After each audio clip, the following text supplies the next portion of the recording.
What's up, y'all? Um, I want to talk about Mr. Udonis Haslem.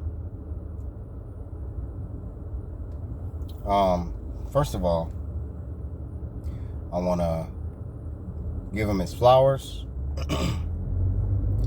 and I want to pay homage to him for all of the years that he put in the NBA, for being a champion, for being a veteran, a great example, and a leader.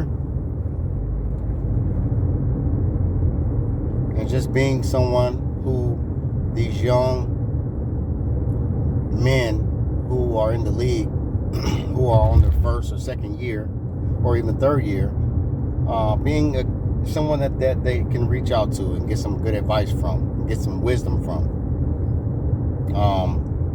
A couple of days ago, we all understand that Udonis Haslem had a farewell game. It was supposed to be his last game in Miami. And he was interviewed before the game, talking about, he plans to put on a show.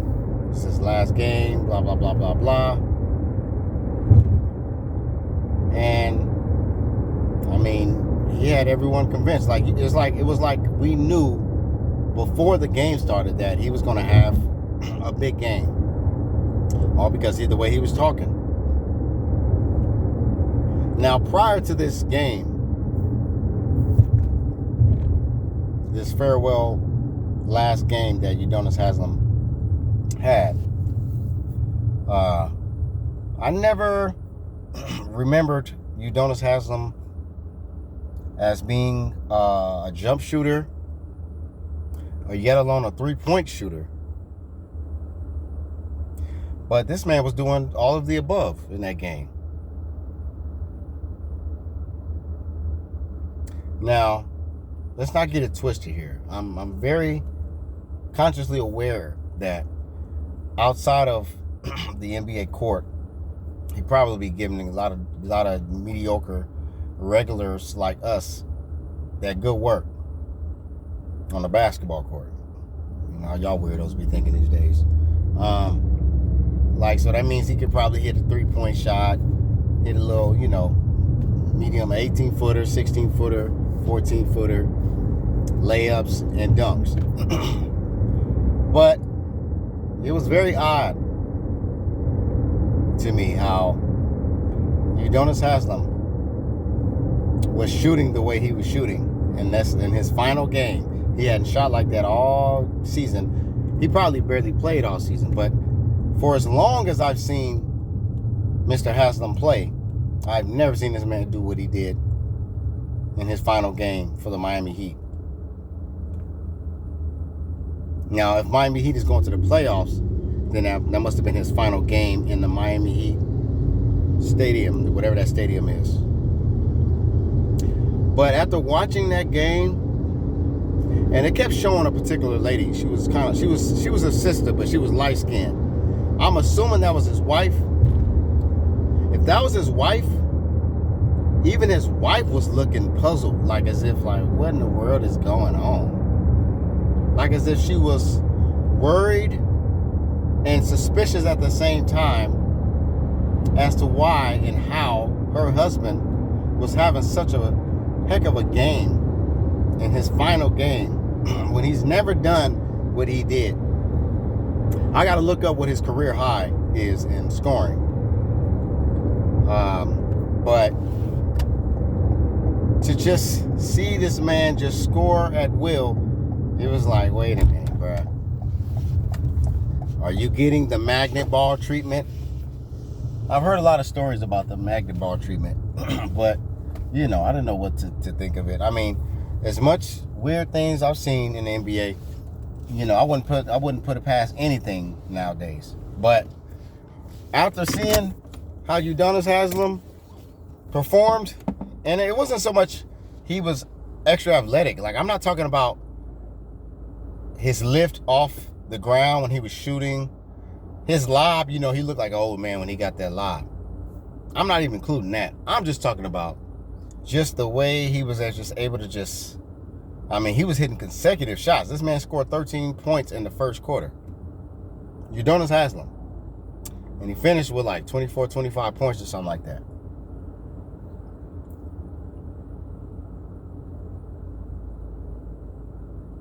I don't know, man. This is getting a little suspicious, bruh.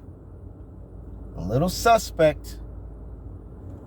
I'm starting to believe that now when a guy is a well-respected player and he's about to make history or he's about to say his farewells, I feel like there is some kind of device in the basketball and something connected to the rim, the NBA rim, that they can activate it or push a button or something when a particular player shoots the ball, and they will make sure it goes in every time.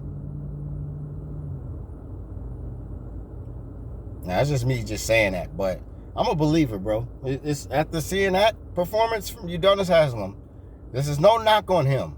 Salute to him. I hope he gets inducted into the Hall of Fame. I don't know if he will, because I don't know if he's done enough.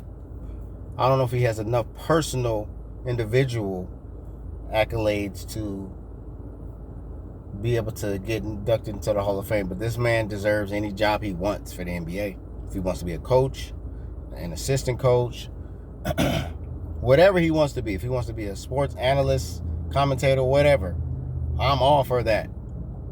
But I'm still a little suspicious about his last game or his performance in his last game of the regular season for Miami. That man was making shots, buckets that I've never seen him make ever.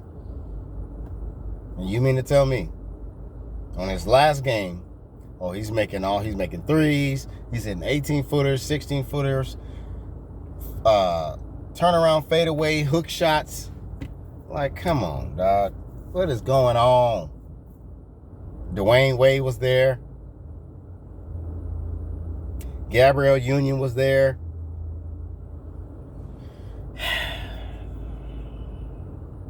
I don't know, dog.